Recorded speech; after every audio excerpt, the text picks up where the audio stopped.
Hi everybody, it's Tamara here, and I own and operate a little self-run company called Nerdgasm Creations. I do all kinds of different art forms. I make jewelry, I sculpt with Fimo, I paint, I do cross-stitch, and I've recently, within the last year or so, started doing fuse beading, which is what this video is going to be about. Now, what I want to showcase today is just how I store all of my beads and my supplies and what my basic workstation looks like. Now, in future videos, I would love to be able to show you how I create patterns, how I bead, how I do my tape method, my different ironing tips and tricks, and I'm definitely going to be doing that at a later point in time. But for today, I'm just going to stick with showing you my basic storage and maybe getting into a little bit of detail about the different types of beads I use and what I think about them. Also, my little beading station over here. Now, I should mention I do have a craft room, which is one room next door, but I do most of my beading in here, A, because it's where I had the space for these units for the beads, and B, because the desk in the other room is actually kind of cluttered at the moment because I've been making custom Mickey Mouse ears that people wear to Disney, and so my desk is sort of cluttered with that project. So this is my primary beading spot for the time being. I'm sure I'll move back into the other room at some point. Now, back into the topic of the video. This is what my basic storage system looks like, and it is comprised of the drawers that you can find in the hardware section of hardware stores, and these are bins that people usually use in their garages to store nuts and bolts and screws and things like that. I decided to take them and utilize them for beads, and they work out perfectly. Now, just to start and get it out of the way, I'll scan over here for a minute, and as you can see, this is my desk, and there's some of my finished projects. These are all customs that are waiting to go out or be picked up by the people that purchase them. These are two little pieces that are waiting to be ironed, and as you can see, I've used the tape method, and if you're unfamiliar, as I said, I will be doing a video detailing how I do the tape method and what I find works for me. Now, as you can also see, I have this white board sitting on my desk, and that's because it is, in fact, a mirrored desk. And because of that, when you're using the clear pegboards and you have the reflective surface underneath, it makes it honestly very difficult to bead. So I find if I put just a not reflective plain surface underneath my boards, it's a lot easier to complete my projects. Now, if we go back over here, you can see I have the storage units, and then of course I have things stored on top, which I will get into before I delve into the beads. Now, first off, I have to point out that I have a bit of a blobfish addiction. I'm sure you can see I have blobfish tattoos. I'm almost on a sleeve. I got my hand, and of course I've got my little beaded blobfish buddy up here. So I'm obsessed with blobfish. Next up, this beautiful portrait was done by, honestly, the beader who got me into this craft to begin with, and his name is Kyle McCoy. Now, if you're familiar with the world of fuse beading, there's no way you have not heard of Kyle McCoy, but if in fact that is the case, or if you're new to beading, you really need to look up his channel on YouTube. If you just do a search for Kyle McCoy, MCCOY, you'll be able to see his work, and he's amazing. I think he became most popular for his giant portrait of The Simpsons and Springfield, which is absolutely amazing. The things that he does, you won't even believe it, and you'll be able to see a lot of his work in his videos on his YouTube channel. Now, this piece, like I said, was done as a custom for me by Kyle McCoy, And this was a photo that I sent him because, as well as doing my little nerdy crafting company, I also do charity work as a professional Pink Ranger cosplayer. And so this is one of my cosplay photos that I sent to him that he rendered in beads for me, and it's the best thing I own. I absolutely love it. It's my inspiration to do my beading. So again, check out Kyle McCoy. I cannot say enough good things about him. He is awesome. Now, moving on here, I have a random tube of E6000 because I use that for when I make magnets. Here I've got my iron, and I think there's actually some patterns hidden underneath there that I don't use. This is the tape that I use for the tape method. I'll get into that more when I do my video for the tape method. Over here, in this long container, I store all of my mini boards, my square mini boards. And then I also have all of these smaller shaped MIDI boards. So hearts, hexagons, stars, dogs, cats, whatever I have in there, those are all the shaped ones. Over here, the reason this says Hama beads on it is because when I first started this craft, I could fit all of my supplies in this little shoebox, but now I just kind of use it for my regular size boards. So again, all of the shapes like hexagons, stars, hearts, but they are the larger size boards. And then of course I have my giant hex board here. Just below that, tucked in between two of my perler shelves, I have two of the perler super boards, which I use when I do portrait pieces. Over here, which I'll get into in a minute, is the book that I use. It's all of this unicorn holographic goodness. I use this book to keep an inventory of the beads that I have. So not only the beads that I own, but how many packages I have to refill my drawers when I run out. That's where I keep track of that. Now, if we start getting into the actual beading drawers, the way I organize my stuff is, well, with perler, for example, I have two drawers for the regular size perler beads, the large ones. And the way I did this, even though they do have code numbers, which you can see here if it'll focus. So they do have code numbers, which I have added, but instead of storing them in order of the code numbers, I've decided to store them in order of their names in alphabetical order there. So from black glitter to zebra stripe down here, and then the black and white, because I use more of them than any other colors, and you'll find that most bead projects use black and white as majority colors. I have those in the two bigger bins stored down here. Now the next series of beads that I have in these two drawers, which are partially buried and really close to the floor and very inconvenient to access simply because I don't use them as much as the rest of the beads. In fact, I don't think I've touched my Hama beads in literally a half a year. Part of the reason is, first of all, because I'm more into mini beads now as opposed to the regular MIDI beads. And because of that, I do not like Hama's mini beads. I find them to be very tiny, and even though the color selection is very nice, which it is, they're very tiny. They're not compatible with any other beads. They melt really strangely, I find. And because of that, they're very easy to overmelt. And then when you overmelt them, it ruins your projects and it looks really terrible. And we're not talking flat melt. We're talking like disfigured, gross puddle of plastic melt. Like, it's really easy to warp them. So the regular size ones are okay, but as far as the mini ones are concerned, I honestly don't use them.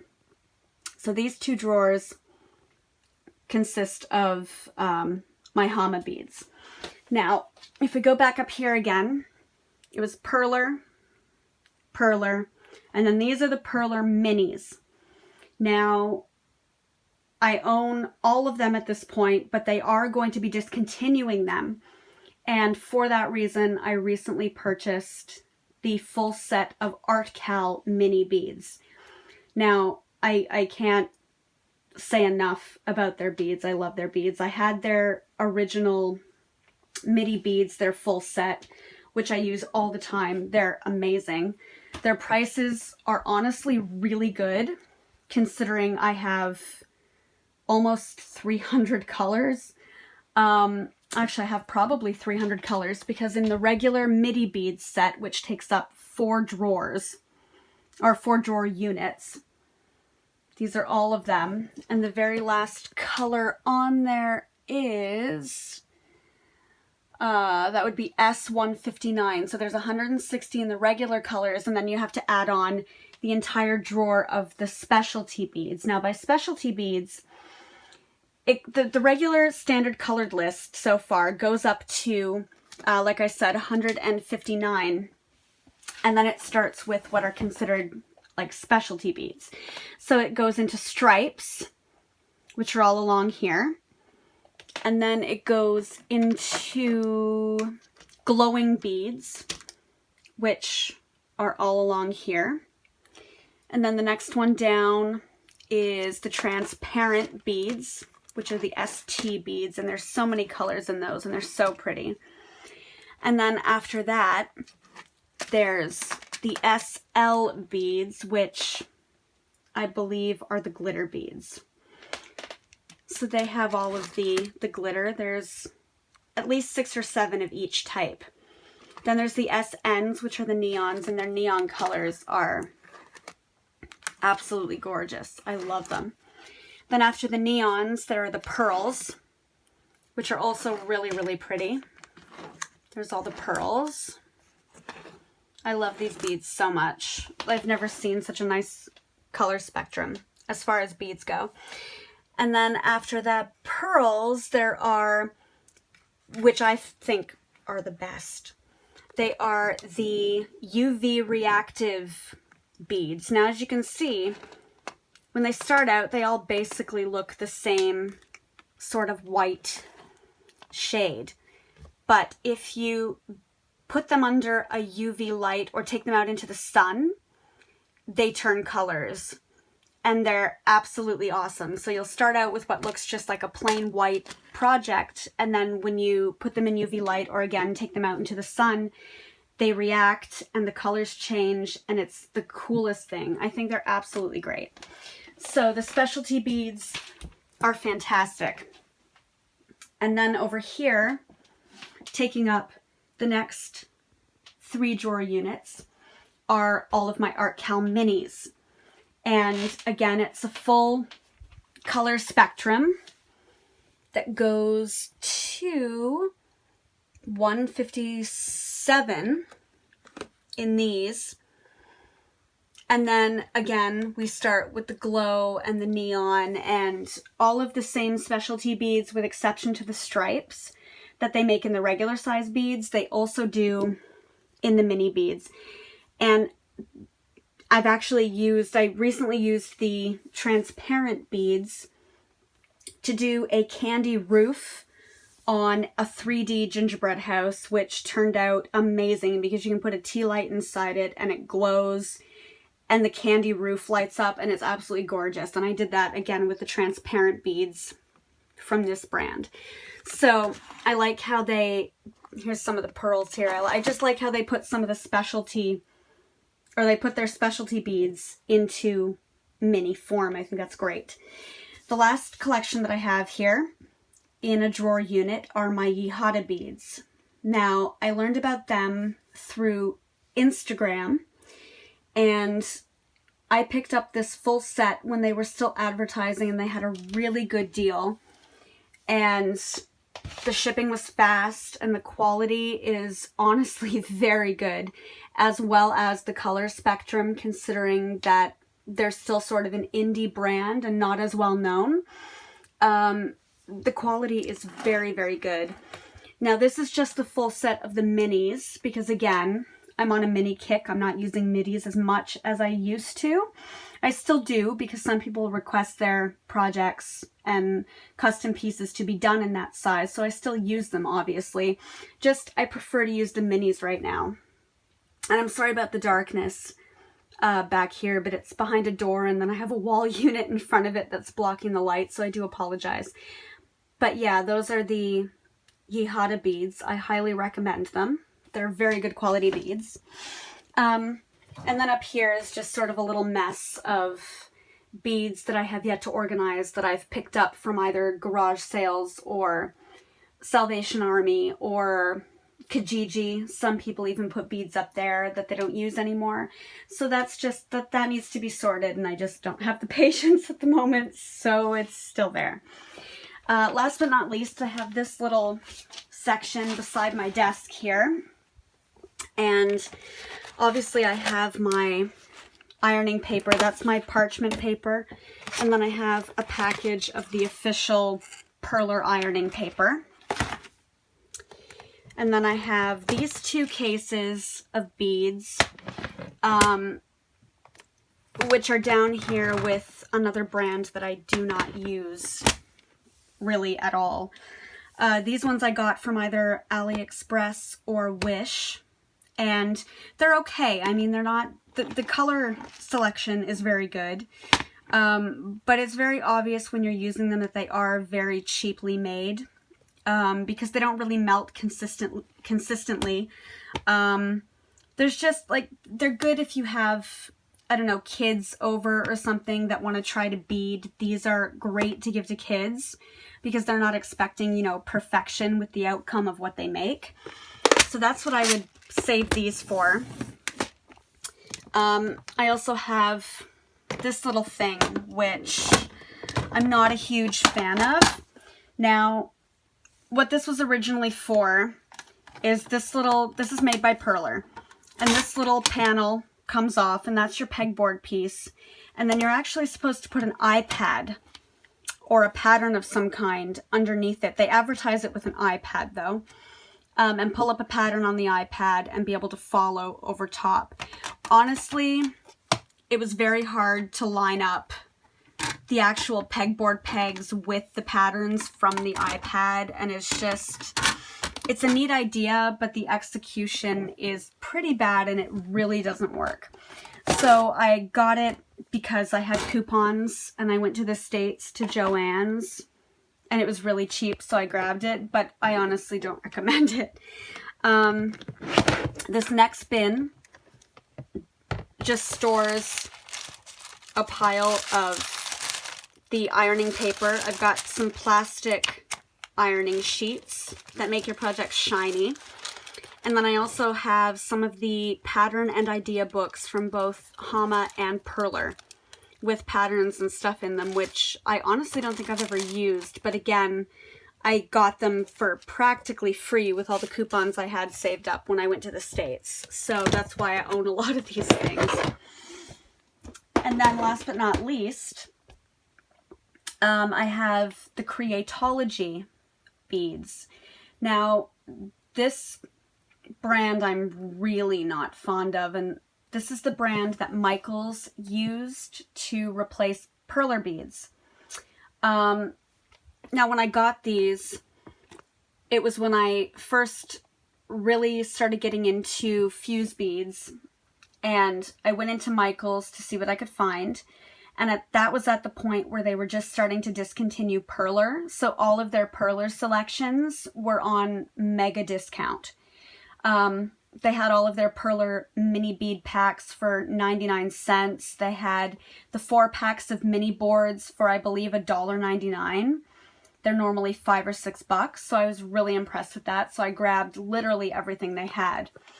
And this is what they ended up replacing it with. And because I didn't know any better and I hadn't been beading that long, I grabbed a bunch of mixed trays because they were pretty colors. Like, these are all like glitters and pearls and stuff like that, metallics. But they're not great quality beads. They go hand in hand with like the cheap AliExpress beads, to be honest. The colors are not consistent.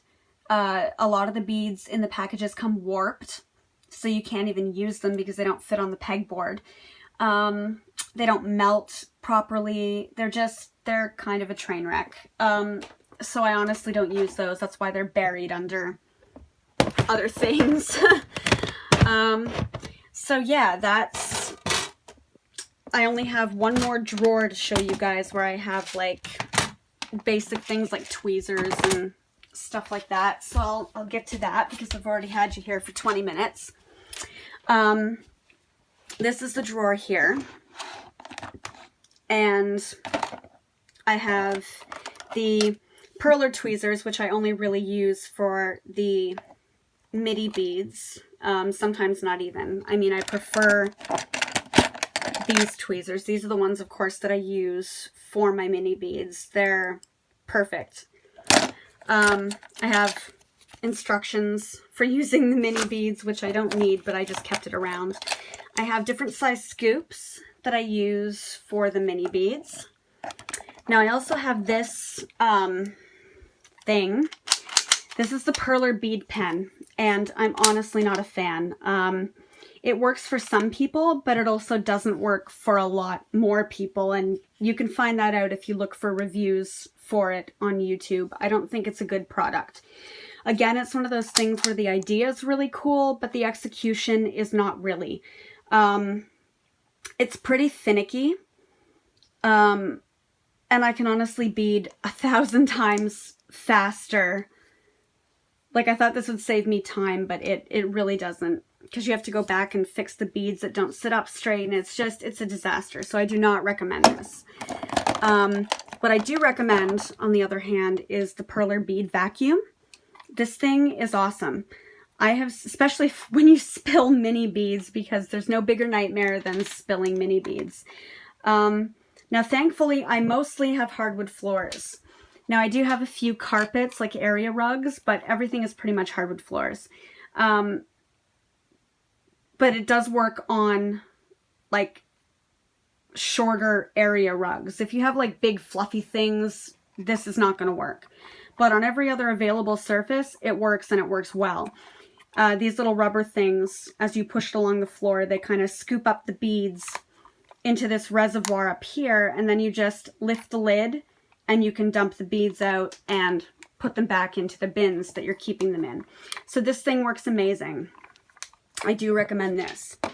The only other thing I have in here, I think, is just a package of keychain pieces and like jewelry pieces that came with a kit, which I have my own pieces like that I use, so those are just kind of there. So yeah, this is my basic situation here. Again, I've been rambling for too long. If you're still with me, I really appreciate it. And just before I end the video, I just want to remind you that I will be doing a few other videos, like I mentioned at the beginning of this one. If there's anything that I didn't get into that you want to know more about, if you have any questions, if you have any comments, please do leave them below. I will definitely get back to you. I'll also post a link below for my Facebook store for Nerdgasm Creations. You can check that out. I am always up to doing customs. I can turn anything into a pattern. So if you message me there, I can work something out with you. I'd love to do that if you have any ideas. And I look forward to seeing your reactions to this video.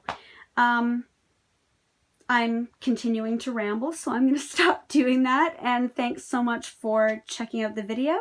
And I hope to see you guys again. Have a good one. Happy fuse beading.